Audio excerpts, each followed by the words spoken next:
writing you, and instead of me coming in and being like your buddy, and then we go off to, you know, his class and tell him what's going on, I'm here in the database and I say, hey, this is the information you need to do. So,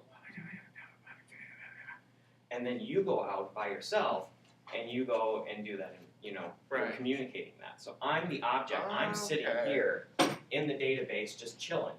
And you're the published information. As a file? As a file that's just out there.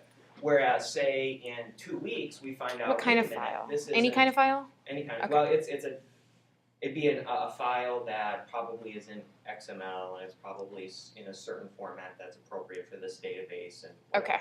But say in 2 weeks, we find out, oh wait, there's a critical step in here that we forgot. I can be over here and say, oh, I need to go back and edit this. Document or this information object and put in that extra step, and then you know me, the object sitting over here. Oh, I'm updated, and if you know you weren't a print document, if you were living on the web, I'd say oh come back here, and then I would have to then you'd come back here, and I go hey there's a change here, and then you would go out and you would be the front, you know, you'd be the one facing the public on that change. So, and there may be 50 million of you out there. And I wrote it over here, I wrote it once, and the system knows that there's a change and that me, the document object, is connected to... Is that like when we get software updates? I want to understand. Customizable web information, when you fill out a web form and you say, I am a teacher, or I'm in this age group, or I'm there, and it goes to a database and they pull out the information that corresponds most to that audience and those particular needs, which might be a variety of chunks. I mean, we're talking about customizable information to some degree. It takes this idea of audience and just really makes it extremely tangible, but they're still guessing, you know, but things, they have to be tagged and labeled in such a way. And there are these chunks. And so modular or topics, right? Topics comes up in this stuff. These are separate things, and they might have versions. It's like different templates. Versions of that information specified for different audiences. And then you have to put in the right data to get the right information out.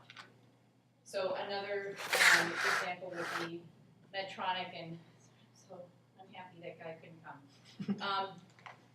So they have, in some cases, a manual for a certain level of pacemaker has to go to this country, but for model 1 of the pacemaker, but to this country for model 2 of the pacemaker, and it has to be in a different language for that one.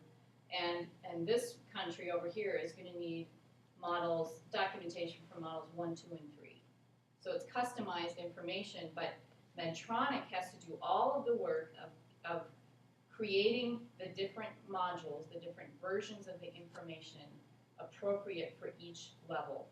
So that when someone says, I need X, Y, and Z information, they say, okay, I'll send it your way. But it's a different package for this country than it would be for this country or even this market from that market. So it blows your mind once you start thinking about the complexity of customizing. And that's a super intricate single. That's like an international model of what you were describing was like a more yeah, and it's blogger kind of individual. It's completely scalable. So like